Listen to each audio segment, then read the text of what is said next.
জয় গুরু। পরম দয়াল পরম প্রেমময় শ্রী শ্রী ঠাকুর চরণে প্রণাম জানিয়ে আমার জগৎজননী বড় মা তার চরণে প্রণাম, ঠাকুরবাড়ির প্রতি প্রত্যেকের চরণে প্রণাম। আশা করি সকলে ভালো আছেন। পম্পার কথামালা চ্যানেলে প্রত্যেককে স্বাগতম। পবিত্র শ্রাবণ মাসে শুরু হয়ে গেছে, তাই আমি এই শ্রাবণ মাসে বড় মাকে নিয়ে কিছু কথা আপনাদের সঙ্গে শেয়ার করার জন্য আজকের ভিডিওটি নিয়ে চলে এসেছি। তা আমি একটি গীতিলেখ্যর মাধ্যমে বড় মার জন্মবৃত্তান্তের কিছু কথা তুলে ধরার চেষ্টা করছি। তীব্র গরমের দাবদাহের পর বরিশালের ধারা নিয়ে এলো শ্রাবণ। ধরিত্রী যেন এক অপরূপ সাজে সেজে উঠেছে। নদ নদী জলে ভরা, সারাদিন টিপি টিপি বরিশাল তার অনন্ত সুন্দর বাড়িধারা নিয়ে ঝরে পড়ছে চারিদিকে। সবুজে সবুজে চারিদিক সুন্দরে সেজে উঠেছে। সবুজের সমাহার, ফুলের গাছে গাছে পুষ্পঠিত ফুলরাশি। এমত অবস্থার সাজে সেজে উঠেছিল প্রকৃতি দেবী। 1301 সালের 14 শ্রাবণে রবিবার কৃষ্ণা দ্বাদশী তিথিতে পাবনা জেলার ধোবাদাহ গ্রামে পরমারাধ্যা জগজ্জননী শ্রী বড়মার শুভ আবির্ভাব হয়েছিল এই ধরনীর বুকে। পিতা রামগোপাল ভট্টাচার্য, মাতা ত্রিনয়নী দেবী। তার জন্মবৃত্তান্তের কিছু কথা এবং তার সংসার জীবনে নববধূরূপে পদার্পণের কিছু তথ্য নিয়ে আজ আমার অনন্ত সুন্দরী বড়মার পায়ে নিজেকে সঁপে দিয়ে তারই নাম গানে মেতে উঠেছি। রাঙা পায়ে মন সঁপেছি, আমি তোমায় চিনতে পারিনি। মাগো তুমি কেমন করে হলে বিশ্বজননী। রাঙা পায়ে মন সঁপেছি, আমি তোমায় চিনতে পারিনি। মাগো তুমি কেমন করে হলে বিশ্বজননী। ত্রিনয়নী দেবী অন্তর্সত্ত্বা, মায়ের ভালোবাসায় অতি যত্নে রয়েছেন তিনি। মা আহ্লাদে আটখানা, মেয়ে আমার মা হবে। এমত অবস্থায় মেয়ে ত্রিনয়নী দেবী রাত্রিরে কক্ষে শয়নরত। হঠাৎই ভোরের দিকে সে শয্যা ছেড়ে বসে আছেন। মা জিজ্ঞাসিল, কি হয়েছে মা, কেন উঠে বসে আছিস?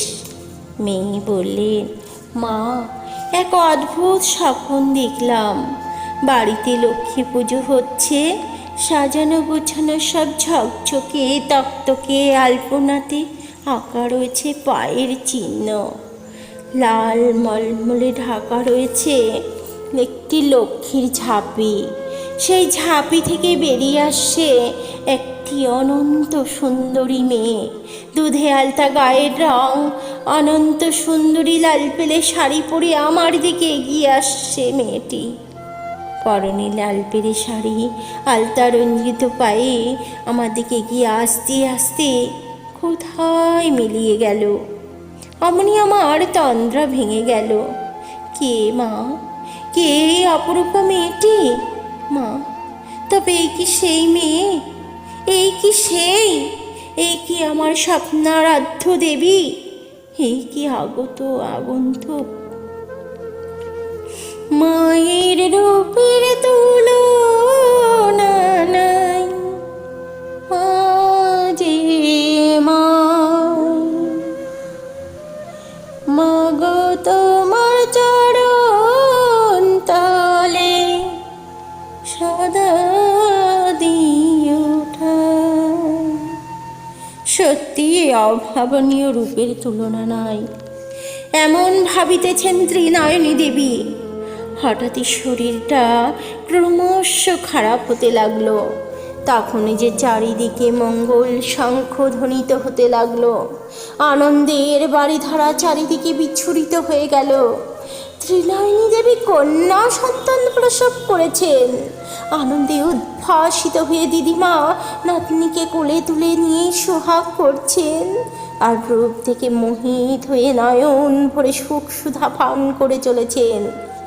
কন্যার গায়ের রং ফেটে পড়ছে, তাই তো দিদিমা ভালোবেসে ফলিত কণ্ঠে বলে উঠলেন, এ যে ফটকি গো, এ যে ফটকি। শ্রাবণের ধারা বহে মেঘরাশি ওরে, ওই প্রাণী প্রাণী কহে কথা, বেলে চপাচা মিলে জয়ী। ওগো শঙ্খ ধ্বনি কই, ওগো উলুর ধ্বনি কই, শঙ্খ ধ্বনি কই, ওগো উলুর ধ্বনি কই। মাইলো যে মায়ের কোলে জগৎ হাসে ওই, শ্রাবণের ধারা বহে মেঘরাশি ওরে, ওই প্রাণী প্রাণী কহে কথা, বেলে চাপাচা মিলি জয়ী। ওগো শঙ্খ ধ্বনি কই, ওগো উলুর ধ্বনি কই। মায়েলো যে মায়ের কোলে জগৎ হাসে ওই। কালের গতিতে ধীরে ধীরে ষোড়শীবালা বড় হয়ে গেলেন। একদিন রাজবাড়িতে রাজগৃহিণী অসুস্থ হয়েছেন। কবিরাজ রোগী দেখতে এসেছেন, কিন্তু বেগম অসূর্যপর্ষা। কবিরাজ তার নাড়ি ধরতে পারবেন না, আবার নাড়ি না দেখে বৈদ্যর ওষুধ দেওয়াও ঠিক হবে না। কি করবে বৈদ্য? বৈদ্য বললেন, পদ্মানশীল বেগমকে রাখা হোক পদ্মার অন্তরালে। হাতে এক গাছ সুতো বেঁধে সেই সুতোর প্রান্তটি কবিরাজের হাতে দেওয়া হলো। তখন সুতো টিপে বেগমের ধাত নির্ণয় করলেন কবিরাজ। সেই রাজবৈদ্যের সূত্রযোগ আর ফটকি ওরফে ষোড়শীবালার মনোযোগ, গঙ্গার সঙ্গে গঙ্গোত্রীর যোগ, কৈলাসের সঙ্গে হিমালয়ের যোগ, তেমনি ঠাকুরের সঙ্গে ষোড়শী দেবীর যোগ।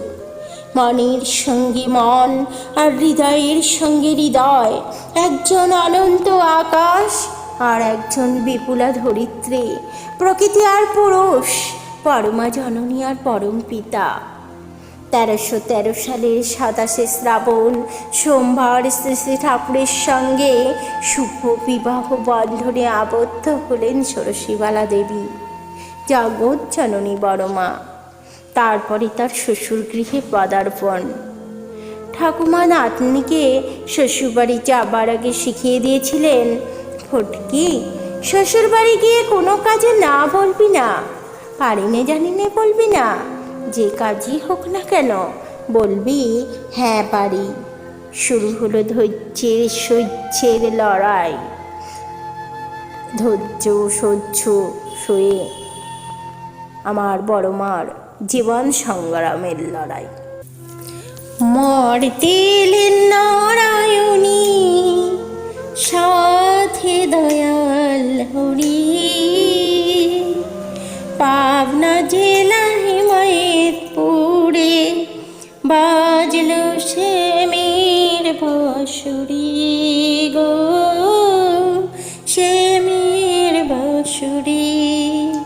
মরতে এলেন নারায়ণী, সাথে দয়াল হরি,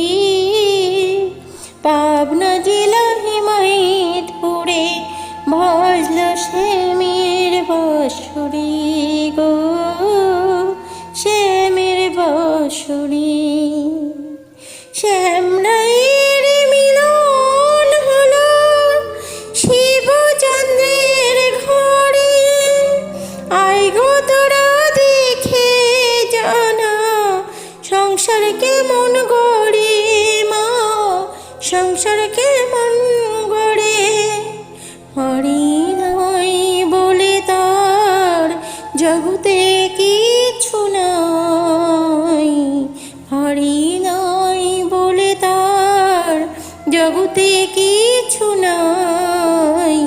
জানো জানাতে মায়ের আছে যে গোসাই, জানো জানাতে মায়ের আছে যে গোসাই।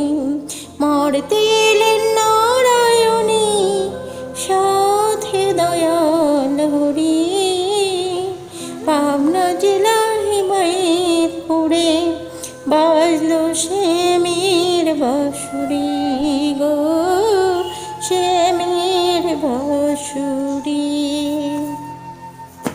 এই হলো আমাদের বড় মার জন্মকথা ও শ্বশুর গৃহে পদার্পণ। সকলে ভালো থাকবেন, আজ এখানেই শেষ করলাম। আর আমার চ্যানেলটি যদি আপনাদের ভালো লাগে তাহলে একটা লাইক করবেন, কমেন্ট করবেন আর বেশি বেশি করে শেয়ার করবেন। আর পরবর্তী ভিডিওগুলি পেতে হলে আমার চ্যানেলটি অবশ্যই সাবস্ক্রাইব করে বেল আইকনটি চেপে দেওয়ার অনুরোধ রইল। আর বড় মায়ের শ্রাবণ মাসে আরও নিত্য নতুন ভিডিও আপনারা বড় মাকে নিয়ে আমার চ্যানেলে দেখতে পাবেন। ওই জন্য অবশ্যই অবশ্যই আবার আসবো আপনাদের সঙ্গে গল্প কথা নিয়ে। আজ এই পর্যন্তই। জয় গুরু।